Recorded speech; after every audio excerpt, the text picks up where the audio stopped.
모두가 궁금해하는 데이터의 모든 것을 알려드립니다. 데이터에 미쳐있는 사람들과 함께하는 데이터 이야기 데이터 홀릭 지금 시작합니다. 와우! 와우. 네, 멤버분들 소개하고 들어가도록 하겠습니다. 김 팀장님, 네, 데이터 분석으로 밥 먹고 사는 김 팀장입니다. 반갑습니다. 반갑습니다. 네, 그리고 저는 데이터 시각화, 더 나아가 데이터 스토리텔링 업무를 하고 있는 이기은입니다. 반갑습니다. 반갑습니다. 데이터 홀릭은 여러분의 후원으로 만들고 있습니다. 카카오뱅크 계좌로 정기 후원해주시는 귀동냥님, 눈나님, 운누나27님, 최승범님, 초록도롱뇽님, 에코자님, 류지연님, 유튜브로 정기 후원해주시는 JS전1891님 모두 감사합니다. 데이터 홀릭을 후원하고 싶으신가요? 팟빵과 유튜브 공지사항 채널 정보에 후원 계좌가 있습니다. 여러분께서 보내주신 후원금은 녹음, 편집 컨텐츠 제작에 소중하게 사용하겠습니다. 데이터 홀릭은 데이터 관련 분야의 다양한 소식을 전하는 팟캐스트입니다. 저희 방송에 광고를 넣거나 데이터 관련 교육을 의뢰하시려면 data홀릭4@gmail.com으로 문의해주세요. 방송을 들어주시는 모든 분들께 감사드립니다. 감사합니다. 네, 오늘 오프닝 때 기은님의 목소리를 들어서 아시겠지만, 네, 기은님 건강상에 또 이슈가 있다고 하네요. 그죠? 무슨 일입니까? 아, 제가 이제 유행을 다 마스터를 해야 되는 입장에서 A형 독감에 또 걸려버렸습니다. 아이고야. 아유. 그 몸은 어때요, 좀? 지금 보기에는 컨디션 나빠 보이진 않는데, 네, 많이 목소리가 좀 그래도 다른가요? 네. 약을 먹으니까 좀 많이 괜찮아지기는 했는데 확실히 유행은 유행인지 병원 대기 시간만 진짜 2시간이 넘어가서 엄청 진이 어, 빠지더라고요. 그럼 대부분 독감 때문에 와 계시는 분들이었나 보죠? 네네네. 완전 네. 그냥 다 독감 확진 파티 그런 느낌이었고 지금 어, 뉴스 나온 것도 보니까 되게 이제 이례적인 유행이라고 하더라고요, 지금 시즌이. 아, 그래요? 네네네. 그래서 청취자분들께서는 마스크를 항시 착용하시고 또 아, 안 걸리시길 그렇군요. 바라겠습니다. 그 증상이 좀 어때요? 어떤 현상들이 나타나나요? 열 나고 목이 정말 많이 음. 아팠고요. 전 처음에 코로나인가 싶었었어요. 그리고 음. 뭐 코 막히고 되게 심한 감기 몸살처럼 온다고 생각하시면 됩니다. 음. 심한 감기 모드. 그럼 코로나하고 그렇게 뚜렷하게 증상으로 구별되거나 하진 않겠네요? 네. 저는 잘 네. 뭐 뚜렷하게 구분되는 건 잘 인지를 못했어요. 음음. 아무튼 그럼 이번 어떻게 해요? 인제 주부터 약 먹고 집에서 쉬면 되는 건가요? 예. 그렇게 돼야 되고 이게 전염력이 되게 높아서 5일 정도 어. 격리를 의무로 해야 되는 걸로 알고 있어요. 아, 그렇군요. 기회님도 음. 그래서 많이 아팠어요? 독감 때문에? 네. 저도 예. 많이 좀 아팠는데 약을 먹으니까 그래도 확실히 좀 회복되는 음. 게 느껴졌습니다. 그렇군요. 네. 다들 건강을 조심해야 되는, 네, 그런 시기가 아닌가 싶네요. 코로나가 음. 갔더니 금세 또 독감이 오고 이런 음. 유행병들은 이제 계속 찾아오는 것 같아요. 그죠? 네. 맞아요. 뭐 앞으로도 계속 있을 일이니까 없기를 바랄 수는 없을 것 같고, 증상이 쪼금이라도 있으면 빨리 병원에 가서, 네, 검진을 해 보는 게 좋겠다는 생각이 듭니다. 네. 마침 박 박사가 들어왔네요. 박 박사, 뭐 최근에 별일 없었습니까? 독감으로부터 문제는 없었습니까? 독감이 유행이라고 하더라고요. 저희 집 애들도 지금 열 나고 저도 감기 기운 있었고 그랬었는데 저희는 다행히 독감까지는 아니었던 것 같고 그리고 어, 뭐 걸릴 수 있다고는 하지만 어쨌든 예방접종 맞은 상태였어서 그거 좀 덜 걱정한 상태에서 지나갔던 것 같긴 해요. 음. 지금 잠깐 음. 찾아보니까 고열, 근육통 이런 증상이 좀 대표적인 것 같고, 네, 초기에 투약을 하는 게 치료 효과에 중요한 영향을 미치나 보네요. 그래서 참지 마시고, 네, 감기 증상이 쪼금이라도 있으면 바로 병원으로 가 보시는 게 어떨까? 네, 그런 생각이 드네요. 맞습니다. 그 보통 감기보다 빠른 고열이랑 뭐지? 근육통? 심한 근육통이 있는 상황이라서 열이 좀 많다 싶으면 독감 확인하러 가시면 좋을 것 같긴 해요. 음. 네. 자, 이렇게 새해에도 한 잔씩 더 먹으면서 건강상 이슈가 조금씩 더 많아지는 데이터 올림 멤버들의 근황이었고요. 네. 지금 오늘은 어떤 상황이냐면, 그 구독자분들 아시겠지만 저희가 항상 약간 과거 시점에 녹화를 하잖아요. 네. 그래서 지금 그 공수처가 체포영장 발부한 뒤에 체포에 실패하지 않았습니까? 그러고 나서 영장 시한 마지막 날이에요. 그래서 지금 어떻게 될지 귀추가 주목되는. 근데 뭐 아직까지는 오늘 또 체포 시도가 있을 것 같진 않고 아마 다른 방법을 찾는 식으로 가지 않을까 이런 전망들을 하고 있습니다. 근데 어쨌거나 오늘이 다 지나지 않았기 때문에 약간 조마조마한 그런 마음으로 네, 사태를 지켜보고 있는 그런 시점입니다. 새해가 되면은 좀 안전한 상태에서 편하게 방송하면 좋겠다는 생각을 했는데 네, 마음처럼 잘 되지 않네요. 이제 이런 시절에 제가 지난 방송에서도 좀 말씀드린 적 있었는데 제가 계속 하게 되는 고민이 있었어요. 이런 어떤 공동체 전체의 운명에 영향을 미치는 그런 중요한 사건들이 있을 때가 있잖아요. 이런 시기에 뭐 지금과 같은 비상계엄과 같은 뭐 국난이 있을 수도 있겠고 아니면 얼마 전에 있었던 네, 코로나 같은 전염병이 유행하던 시기도 있겠고요. 이제 이런 시기에 데이터를 다루는 사람들 또 소프트웨어를 만들 줄 아는 사람들은 '어떤 일을 할 수 있을까? 여기에 도움이 될 수 있는 활동을 뭘 할 수 있을까?' 이런 고민을 항상 하고 있었습니다. 근데 고민만 하고 게으르게 지켜만 보고 있었는데 찾아보니까 어 저처럼 게으르지 않은 네 아주 에너지가 넘치는 분들이 재밌는 작업들을 많이 하고 계시더라고요. 그래서 최근에 소개된 그런 소프트웨어들 또 콘텐츠들이 있어서 좀 소개해 드리려고 합니다. 네 우선은 인제 그 가장 대표적으로는 우리 멤버인 이기은 님의 작업이 있었죠. 네.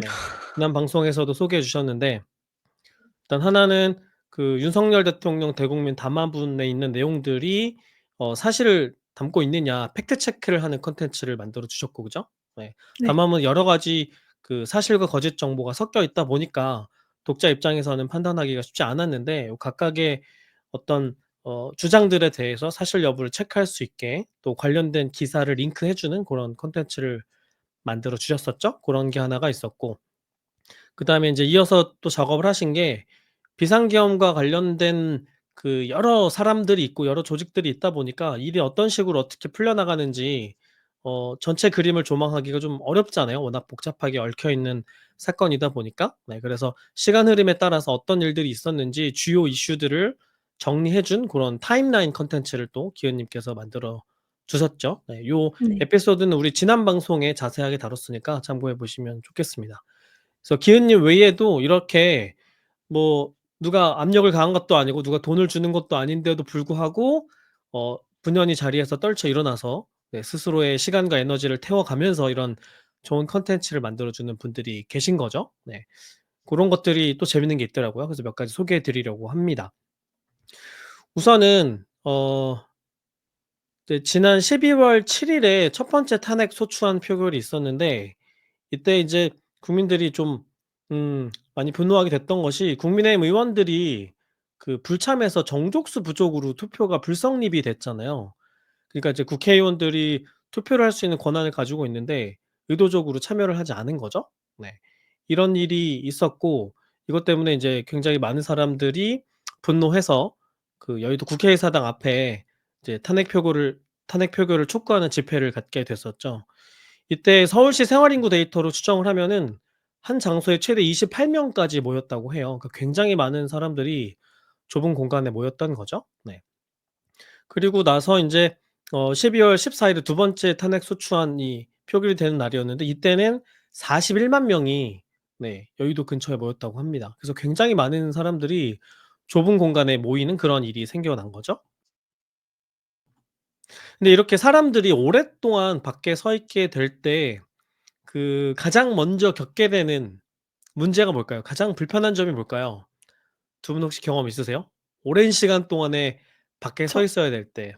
저는 실제로 집회를 네. 나가서 겪은 문제가 어 있었는데 뭐였나요? 화장실이 정말 부족했습니다. 그렇죠.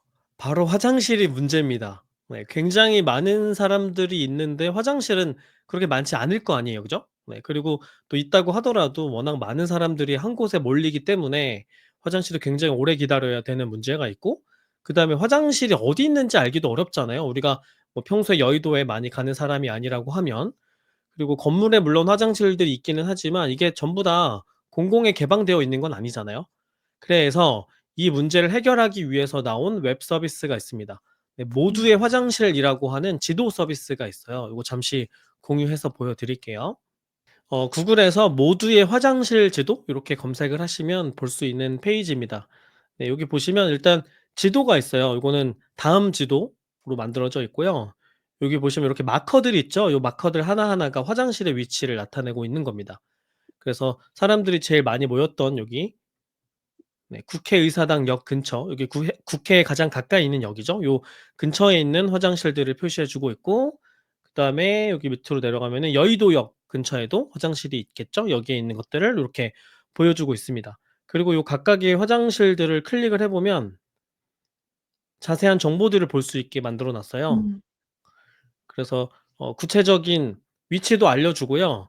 여기 보시면은 성별 분리가 되어 있는 화장실인지 이런 것도 나와 있고, 그다음에 재밌는 게 화장실 상태도 나와 있어요. 지저분한지 그렇지 않은지, 네, 그다음에 부가적인 설비들이 있는지, 네, 이런 것들을 설명해 주고 있습니다. 그리고 또 어떤 것들은 이렇게 임시로 설치된 이동식 화장실들도 있거든요. 네, 이런 것들은 이제 시민들이 직접 여기에 데이터를 업로드할 수 있게 되어 있나 봐요. 그래서 본인이 발견한 화장실이 있으면 관련된 정보를 직접 입력할 수 있게끔 구성이 되어 있습니다. 네. 그리고 보면 마커가 여러 가지 색깔로 구분이 되어 있잖아요. 그래서 여기 이제 메뉴를 누르면 이렇게 화장실이 여러 가지 종류가 있더라고요. 공공 화장실이 있고, 그다음에 개방 화장실이 있고, 또 이동식 화장실, 또 개방하지 않은 화장실, 이런 것들을 색깔별로 비교해서 볼 수 있게끔 표현을 해주고 있고, 내가 원하는 것들만 체크해서 남겨놓고 볼 수 있게끔 그런 기능들이 있습니다.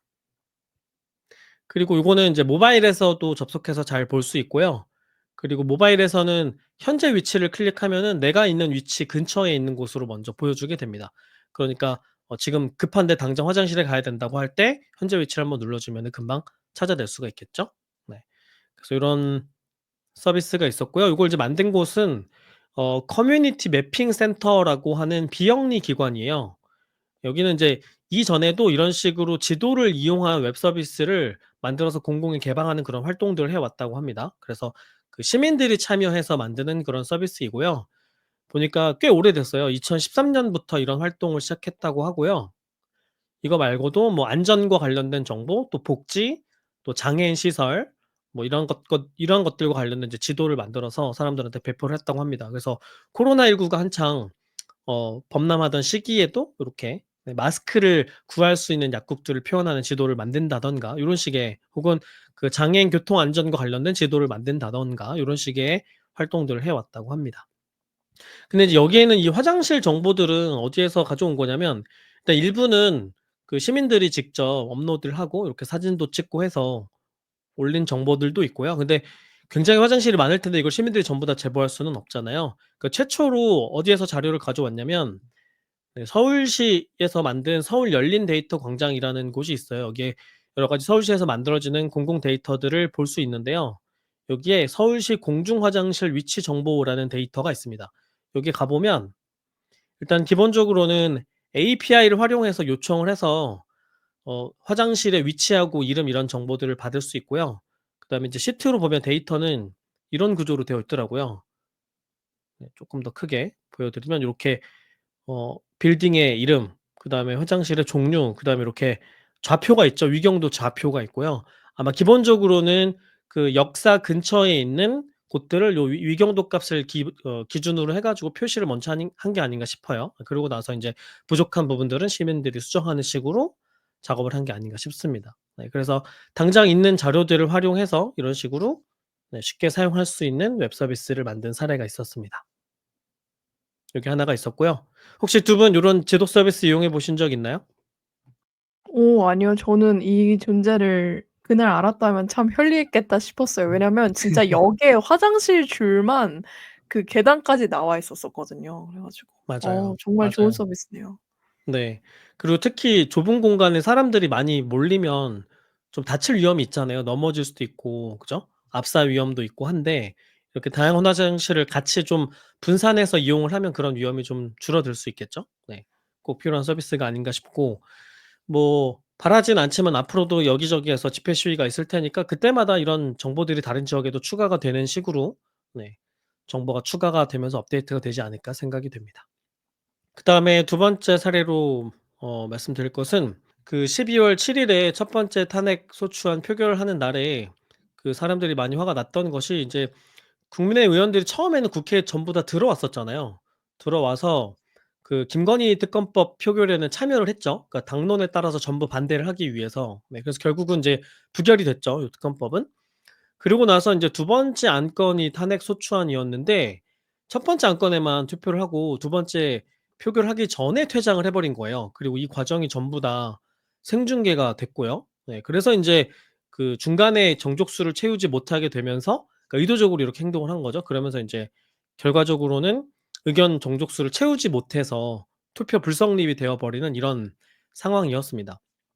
그래서 결과적으로 국민의힘 의원 108명 중에 105 명이 국회에서 퇴장을 했고 3 명만 남았어요. 나중에 네 2 명의 의원이 다시 들어오는 그런 상황도 연출이 됐었죠. 네, 그래서 그때 의결 정족수 200 명이었는데 이것에 미달해서 네 결과적으로는 탄핵 소추안이 자동으로 폐기되는 이런 일이었습니다. 그러니까 사람들이 이걸 보고 참 화가 많이 났겠죠. 그러니까 나 대신 투표하라고 국회의원을 뽑아 준 건데 투표에 참여를 하지 않는다고 하니까 그냥 반대표라도 던지면 차라리 나을 텐데. 네. 그래서 인제 사람들이 이런 생각을 하는 거죠. 그러니까 이런 의원들은 그 정치적인 목적에 따라서 국회 표결에 참여를 안 할 수도 있는 사람들이잖아요. 그 다른 사안에 대해서도 이런 식으로 행동을 할 수도 있겠죠. 그러면 투표를 하는 시민의 입장에서는 이렇게 투표를 그 의도적으로 하지 않는 의원은 다음 선거 때는 뽑지 않고 싶은 마음이 들 수도 있겠죠. 왜냐면 뽑아 봤자 투표 권리 행사를 안 할 수도 있는데 그죠? 예, 굳이 우리를 대표하도록 만들고 싶지 않다고 생각을 할 수도 있잖아요. 근데 인제 문제는 뭐냐면 그 다음 국회의원 선거가 2028 년에 있거든요. 그러면 그때까지 어떤 의원이 여기에서 퇴장했는지를 우리가 기억을 하고 있기가 어렵겠죠.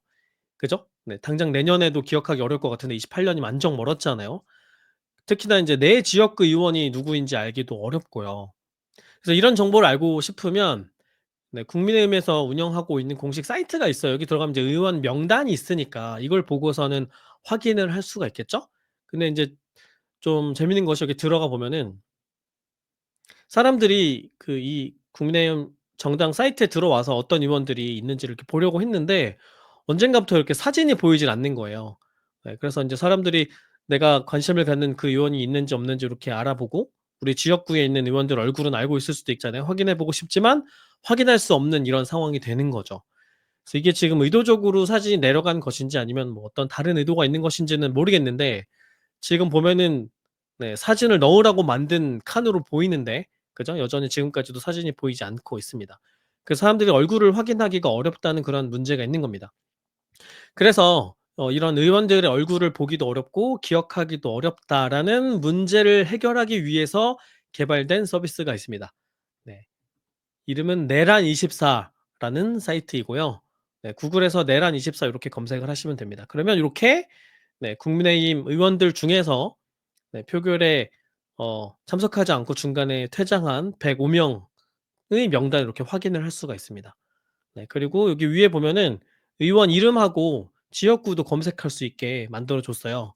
네, 그래서 예를 들면 뭐 지역구가 뭐 어디 강남이다 그러면 강남 이렇게 입력을 하면은 강남에 있는 의원들만 또 뭐 부산, 네, 대구 이런 식으로 본인의 지역구를 입력하면은 찾아낼 수가 있는 거죠. 네, 그럼 이제 다음 선거 때 여기 한번 들어가 보고 '아 저 의원은 다시 의원으로 선출이 된다면 또다시 네 표결에 참여하지 않을 수도 있겠구나.' 요렇게 참고하는 용도로 쓸 수가 있겠죠.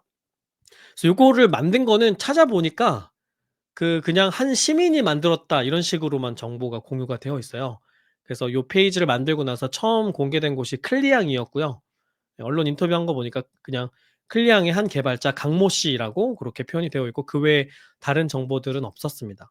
그래서 보시면 뭐 이 페이지에 뭐 별다른 기능이 있진 않아요. 그냥 간단하게 요렇게 검색해서 의원을 찾을 수 있는 정도의 기능만 제공하고 있지만 어쨌든 사람들이 궁금한 정보를 금방 찾아볼 수 있게 도와주는 그런 역할을 하고 있는 것이죠. 그다음에 세 번째로는 지금 이 비상계엄 관련해서 이런 내란 범죄 혐의가 있는 사람들이 굉장히 많은데 아마 인제 이 사람들은 곧 수사 대상이 될 거고 혐의가 확인되면은 처벌을 받게 되겠죠. 근데 이제 문제가 그 너무 많은 기관과 인물들이 얽혀 있기 때문에 어떤 조직에 누가 수사 대상인지를 일반인들이 알기가 어려운 거죠. 그래서 기사가 많이 쏟아져 나오긴 하지만 너무 복잡하기도 하고요. 그래서 이런 내란 범죄 혐의가 있는 사람들의 명단을 모아 놓은 사이트가 있습니다. 이것도 잠시 화면 보여드리겠습니다. 네, 페이지 제목은 내란 범죄 혐의자 명단이고요. 여기 보시면 이렇게 그 조직별로 인물들을 나열을 해 놨어요. 나열을 해 놓고 어떤 사람들이 내란 범죄 혐의를 가지고 있는지, 그다음에 마우스로 클릭을 하면은 구체적인 정보들도 나옵니다. 어떤 행위를 했기 때문에 범죄 가능성이 있는지 이렇게 소개를 해 주고 있습니다. 그래서 아마 네, 꾸준히 업데이트가 되고 있는 것 같고요. 왜냐면 수사가 진행되면서 속속 밝혀지는 정보들이 있잖아요. 네. 이런 정보들이 계속 누적해서 업데이트가 되고 있습니다. 그리고 여기 보면 이렇게 조직별로 내가 원하는 조직을 선택하면은 해당 조직의 정보만 바로 모아서 볼 수 있게끔 이런 간단한 기능을 제공하고 있습니다. 이 페이지도 재밌는 게 만든 곳이 어딘지를 찾아보니까 이것도 한 개인이었는데요. 이게 처음 공개된 곳이 어디냐면 베를린 리포트라고 하는 독일에 살고 계시는 교민들하고 유학생들이 이용하는 커뮤니티가 있나 봐요. 이 커뮤니티 이용자 한 분께서 만들었다고 합니다. 그리고 소개한 글을 보니까 스스로 본인은 컴맹이래요. 컴맹인데 그 AI의 도움을 받아 가지고 며칠 밤새 가지고 어찌저찌 만들었다 이렇게 이야기를 하고 있습니다. 그래서 "해외에 있어서 시위에 참여할 수는 없지만 힘을 보태고 싶어서 만들었다." 이렇게 소개를 하고 있습니다. 네. 그다음에 이제 요거는 뭐 이런 데이터를 활용한 웹페이지는 아니고요. 이런 게임을 만든 개발자들도 있었어요. 네. 뭐 아주 엄청난 게임은 아니지만 제가 그냥 플레이를 잠깐 해 볼게요. 네. 서울의 밤이라는 게임이고요. 간단한 게임이에요. 그 계엄이 있었던 날에 어떤 일이 있었는지 고 몇 시간 동안의 일을 좀 재밌게 설명하려는 의도로 만든 미니 게임인 것 같습니다. 그래서 요 페이지에 들어가면은 네 요렇게 이재명 대표하고 한동훈 대표 중에 한 가지 캐릭터를 선택할 수 있게 되어 있고요. 선택을 해 볼게요. 저는 한동훈 대표를 선택해 보겠습니다. 그러고 나면은 이렇게 국회의사당 앞에 있는데 비상계엄이 선포가 되고요. 그러고 나면은 네 한동훈 대표가 이렇게 방향키로 움직여 다닐 수 있고 네 경찰들이 오면은 이렇게 도망가는 거예요. 잡히지 않아야 됩니다. 그리고 여기 보면은 에너지 바가 보이죠? 네 요렇게 피가 깎이는 걸 볼 수 있고요, 부딪히면. 그렇게 시간이 지나면 몇 가지 아이템들이 있어요. 네. 민심 데미지 증가, 그다음에 소화기라는 새 무기를 선택할 수 있고요. 그다음에 민심 중에 총알 속도 증가가 있네요. 저는 소화기를 한번 눌러 보겠습니다. 네. 진입을 지연시킨다고 하네요.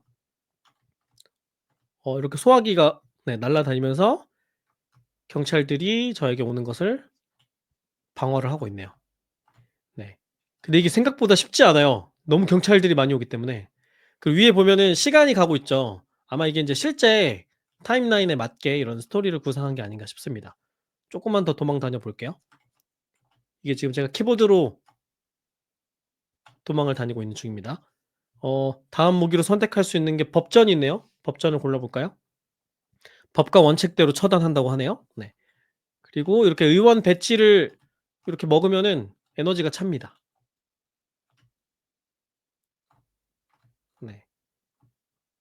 네 이런 식으로 아이템들을 활용하면서 경찰들이 저를 잡으러 오는 걸 막아내는 고런 게임이에요.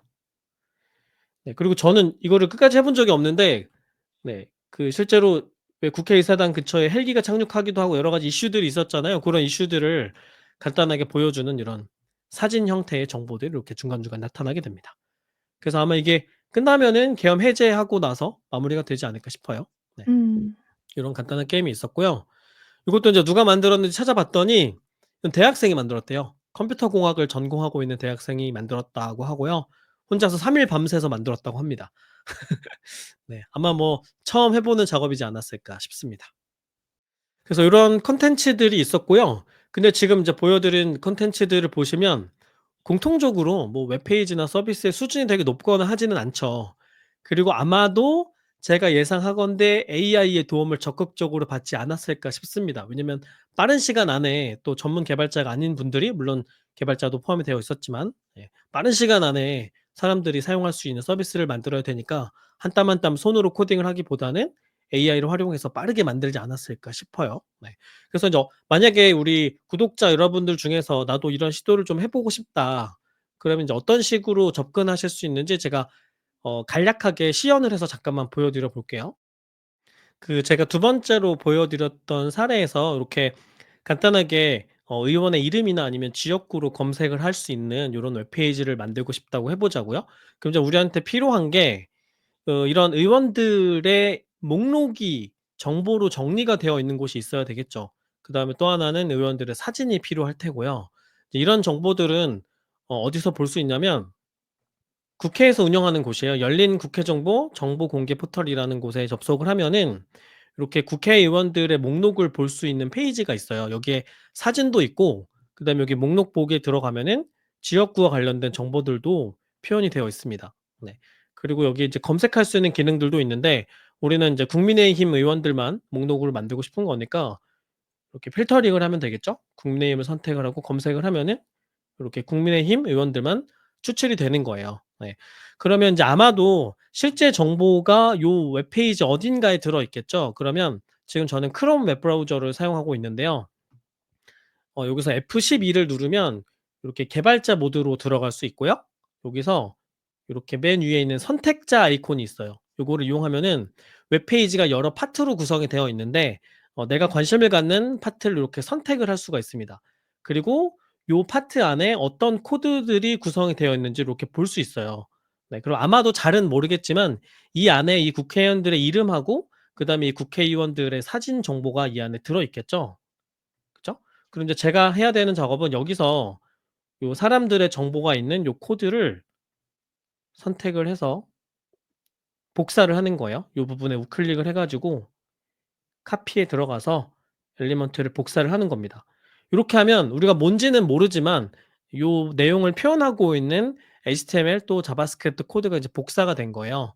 이제 요 상태에서 네, 클로드로 가는 겁니다. 클로드로 가서 제가 지금 복사한 HTML 그다음에 자바스크립트 코드는 제가 메모장에서 잠깐 보여드리면 이런 식으로 생겼어요. 지금 컨트롤 V를 한 거거든요.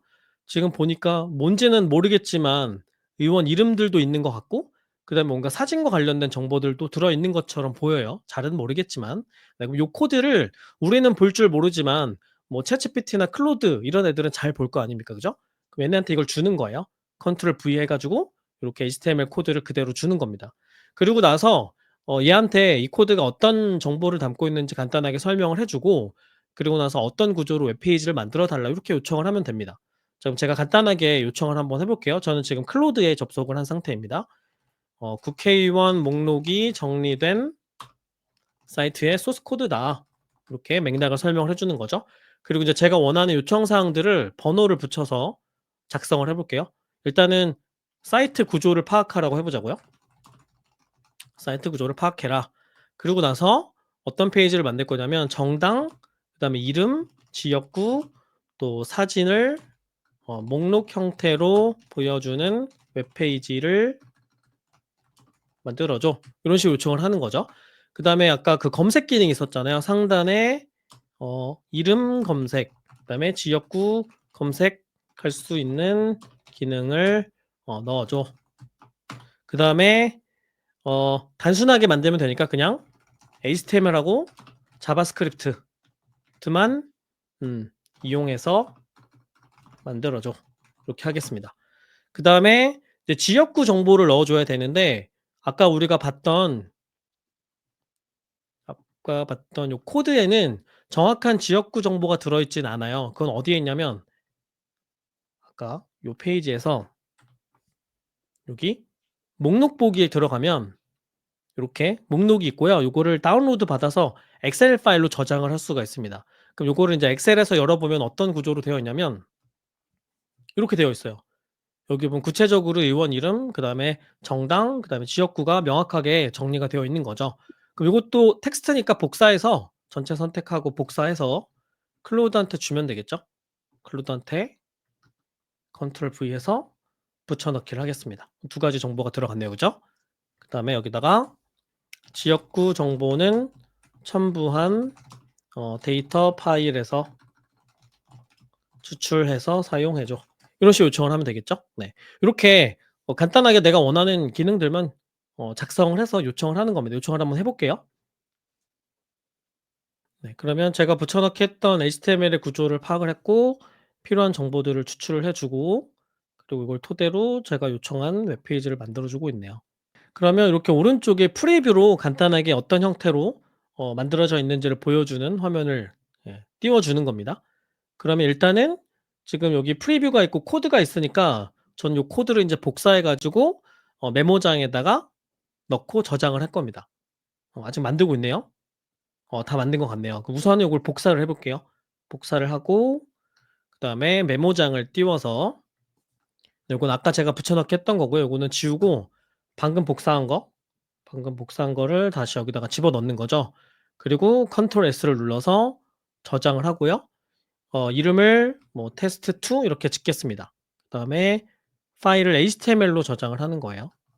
HTML. 네, 그러면 제가 폴더에 저장이 됐겠고요. 여기 test2라는 HTML 파일이 만들어졌네요. 그럼 요거는 이제 웹브라우저에서 열어서 보면 되겠죠? 열어서 보면은 일단 얼개는 만들어졌네요. 그죠? 네. 근데 지금 뭔가 마음에 안 드는 게 사진이 나와야 되는데 사진이 안 나오네요. 그죠? 그다음에 지역구를 검색하는 게 아니라 선택을 하게 되어 있네요. 요 두 가지를 고쳐 달라고 한번 요청을 해 보자고요. 첫 번째, 사진이 안 나온다. 사진이 출력되도록 수정해 줘. 그다음에 지역구를 선택하는 게 아니라 검색하는 기능을 넣어 줘. 이런 식으로 수정 사항을 요청을 하면 되겠죠? 요청을 해 보겠습니다. 네, 그러면 코드의 일부는 그대로 사용을 하고 일부는 수정을 하면서 다시 작업을 해 주고 있고요. 네, 아까는 엄청 빠르게 응답했었는데 또 저녁 시간이 됐더니 미국에 있는 사용자들이 잠에서 깨어나서 사용을 하면서 속도가 좀 느려졌네요. 네. 자, 그럼 이제 코드가 일부가 수정이 됐고요. 요것도 인제 복사를 해서 아까 열어 놨던 메모장에 전체 선택하고 컨트롤 V에서 집어넣고 컨트롤 S에서 저장을 하겠습니다. 그리고 나서 웹페이지 들어가서 새로 고침하면은 이제는 사진이 나오네요. 그죠? 그다음에 검색 기능하고 지역구 검색 두 가지가 되는지를 한번 볼까요? 일단은 이름 검색에 강대식 잘 되네요. 그죠? 그리고 지역구 검색에서는 경북 잘 되네요. 그죠? 네. 일단 기능은 잘 표현이 되고 있습니다. 사진도 잘 나타나고 있고요. 근데 지금 의원이 2명밖에 안 나오네요. 그죠? 제가 아까 입력한 HTML에 있는 모든 의원이 나타났으면 좋겠네요. 이것도 요청을 해 보겠습니다. 의원 2명밖에 표현이 안 되고 있다. HTML에 있는 모든 의원의 정보를 표현해 줘. 이렇게 요청을 하겠습니다. 네, 그러면 아마도 28명과 관련된 정보를 다 코딩을 해야 되니까 시간이 좀 걸리겠죠? 네, 잠깐 기다리도록 하겠습니다. 네, 지금 작업이 끝났는데 보니까 콘솔 메시지에 뭔가 에러가 있어요. 네, 요럴 때는 뭐가 뭔지 모르겠으니까 그냥 에러를 복사해서 에러 수정해 줘 하고 붙여넣기 하면 됩니다. 그러면 스스로 에러를 파악해서 또 코드를 다시 작성을 해줄 거예요. 네, 또 잠시 기다리도록 하겠습니다. 자, 그러면 수정해 준 코드를 다시 한번 복사해서 네, 메모장에 붙여놓고 저장을 했고요. 그리고 나서 웹페이지를 다시 띄워 보겠습니다. 네, 그러면 이제 사진이 잘 나오네요. 그죠? 앞에 봤었던 의원들 이름이 전부 다 나오고 있고 검색 한 번만 더 해볼까요? 잘 나오네요. 그죠? 지역구도 부산, 대구, 네, 뭐 서울 잘 되는 걸 볼 수 있습니다. 네, 그래서 이렇게 클로드나 챗GPT의 도움을 받으면 뭐 제가 HTML이나 자바스크립트 전혀 모르거든요. 그래도 어떤 형태로 사이트를 만들어 줬으면 좋겠다 이렇게 상상은 할 수 있잖아요. 그런 상상을 이렇게 프롬프트로 작성을 해서 요청을 하고 그리고 마음에 안 드는 부분이 있으면 조금씩 수정해 달라고 요청을 하면서 만들어 나가는 거죠. 이렇게 해서 어느 정도 정보를 보는 데 도움이 될 만한 웹페이지가 만들어졌다 그러면 외부로 배포해서 다른 사람들이 사용할 수 있게끔 운영을 할 수 있겠죠. 네. 그래서 아마도 인제 예전이라면 이런 어려운 시국이 됐을 때 '내가 할 수 있는 일이 뭐가 있을까? 나한테는 기술이 부족해서 혹은 정보가 부족해서 하고 싶지만 어떤 일은 하기가 어려울 거야.' 이렇게 생각하던 시절도 있었겠죠. 하지만 지금은 우리한테는 챗GPT가 있고 클로드가 있기 때문에 뭐 엄청 멋있는 걸 만드는 게 아니잖아요. 그냥 사람들한테 간단한 도움만 주면 되는 거니까 네, 이런 정도의 서비스는 누구나 만들 수 있는 그런 시절이 된 게 아닐까. 그렇기 때문에 이렇게 빠른 시간 안에 시민들이 재밌는 서비스들을 만들어서 서로에게 도움을 주고 있는 그런 시절이 된 게 아닐까 하는 생각이 들었습니다. 자, 이렇게 해서 몇 가지 사례를 공유해 드려 봤고요. 그다음에 우리가 지금 당장 이런 걸 해 보고 싶다고 하면 어떤 식으로 접근할 수 있는지 간단하게 시연해서 보여 드리는 시간이었습니다. 네. 두 분 보시면서 어떤 생각하셨는지, 또 나라면 좀 '요런 프로젝트 해 보면 재밌지 않을까.' 하는 아이디어가 있으면 고런 말씀을 해 주셔도 좋겠습니다. 저는 우선 이제 관련된 사이트를 만들었던 입장에서 이제 다른 분들이 만드신 그런 프로젝트들을 같이 살펴볼 수 있는 기회여서 너무 좋았고요. 특히 이제 인상에 남았던 것은 이제 게임인데요. 이제 음. 그러한 이제 게임류를 저희가 이제 사회 문제를 좀 꼬집는 그런 시리어스 게임이라는 류로 많이 부르는데, 이렇게 게임이라는 포맷을 취할 때의 장점이 저희가 글로 읽었을 때는 잘 와닿지 않거나 잘 인지하지 못했던 그런 사건의 심각성이나 사건의 순서 등을 좀 효과적으로 인지할 수 있다는 그런 장점이 있는 것 같아요. 그래서 '이러한 다양한 시리어스 게임도 많이 개발이 되면 좋겠다.'라는 생각이 들었습니다. 또한 추가로 좀 공유를 하고 싶은 그런 사이트도 있는데요. 이준원 님이 만드신 국회 회의록으로 보는 12.3 비상계엄 사태라는 페이지가 있어요. 그래서 요 웹페이지 같은 경우에는 당시 이 비상계엄을 해제하는 회의의 그 회의록을 웹문서로 살펴볼 수 있게끔 개발이 된 거예요. 그래서 저희가 국회 회의록을 실제로 뭔가 PDF를 다운을 받아서 읽어보기에는 그 PDF가 별로 가독성도 좋지 않고 접근성도 좋지가 않잖아요. 그래서 이분이 이제 만드신 거는 국회 회의록을 조금 더 편하게 볼 수 있는 그런 UX를 통해서 이 비상계엄 사태 때 국회 내에서 어떤 일이 이루어지고 있었는지를 좀 더 탐색하기 용이한 그런 사이트라고 보시면 됩니다. 그래서 혹시 관심 있으신 분들은 요 사이트도 한번 참고를 해 보시면 좋을 것 같아요. 네. 아, 요렇게 생긴 페이지군요. 그래서 여기 밑에 회의록이 있는 거고, 회의록을 마우스로 클릭을 해 보면은, 아, 회의록을 보기 좋게 만들어 둔 거군요.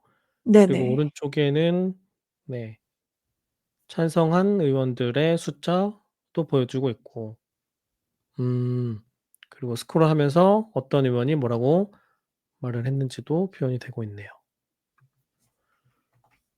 네. 옆에 것도 한번 눌러 볼까요? 12월 7 일에 있었던 회의의 회의록이네요. 아, 이날 기억나네요.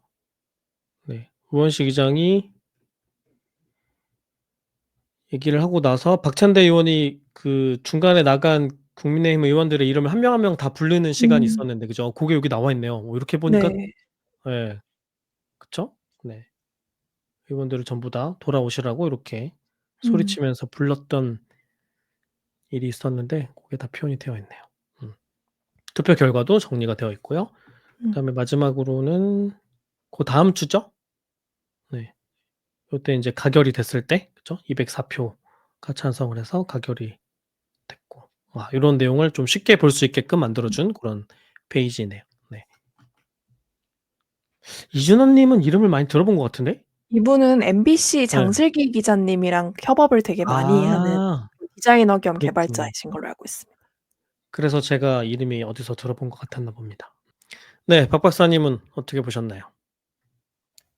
재밌게 본 것 같아요. 그 뭐지?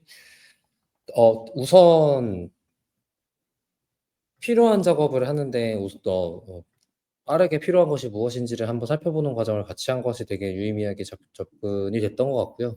그런 부분에 있어서 감각이 좀 다르기는 하다라는 생각을 하게 되는 것 같아요. 저는 이제 어쨌든 일을 전문 개발자를 하고 있긴 하다 보니까 그 일을 하는데 어느 정도까지를 할 것인가에 대한 감각이 좀 다르게 느껴질 수는 있구나라는 생각은 확실히 드는 것 같고, 대신 제가 다른 분야를 바라보는 관점으로 다시 접근해서 살펴보게 되거든요. 예를 들면 뭐가 있을까요?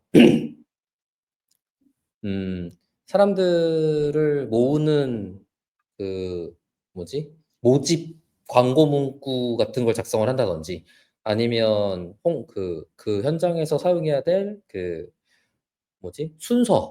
행사 순서 같은 걸 작성을 해 본다든지, 노래를 선정한다든지, 뭐 이런 것들을 하려고 하면 확실히 저에게도 굉장히 도움이 많이 되는 활동일 것 같거든요. 물론 똑같이 반대로 전문 행사를 하시는 분들 입장에서는 굉장히 좀 어설프고 조정을 해야 될 일이 많은 것처럼 보이겠지만 아무것도 몰라서 어떻게 해야 되지인 상태인 것보다는 바로 보통 이런 표현을 하는 것 같아요. 제로 투 원이랑 원 투 매니라고 표현하는데 아무것도 없는 상태에서 1을 만드는 행위의 노력의 어려움과 1을 여러 개로 만드는 노력의 어려움은 좀 약간 성격이 좀 많이 다르거든요. 근데 그러다 보니까 그리고 많은 사람들이 원투맨이 그러니까 어쨌든 뭐라도 있으면 그거를 고도화 발전시켜 나가는 것은 훨씬 수월하게 하는 일인 것 같은데 제로 투 원 없는 걸 제가 상상의 나래를 펼쳐서 갑자기 짠 만든다라는 건 생각보다 쉽지 않은 일인 것 같아요. 그런데 이제 그걸 시작하게 만드는 데 굉장히 많은 도움 그러니까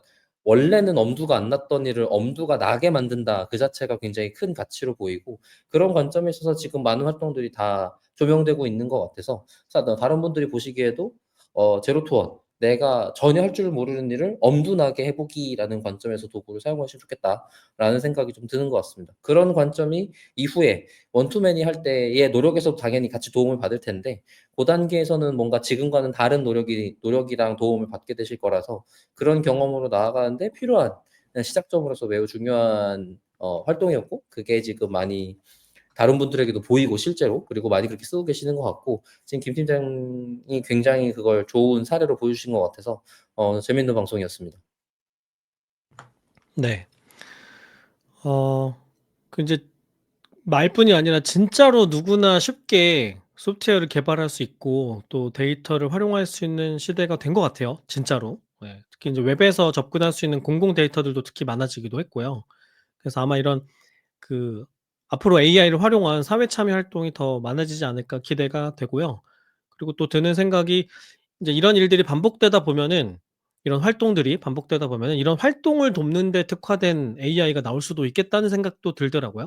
이런 사건이 있을 때 이렇게 정리되는 어떤 포맷이 정해지고 나면은 정보만 연결해 주면은 바로 그런 포맷에 맞게 웹페이지가 만들어진다든가 이런 식의 시도도 곧 나오지 않을까 하는 그런 생각도 들었습니다. 네. 아마 인제 앞으로도 재밌는 시도들이 많이 있을 것 같고요. 고런 게 발견하게 되면은 또 구독자 여러분께 소개해 드리도록 하겠습니다. 이 정도 하고 마치도록 할까요? 좋습니다. 네, 좋습니다. 데이터올릭은 더 재밌는 콘텐츠를 가지고 다음 방송으로 다시 인사드리겠습니다. 감사합니다. 감사합니다.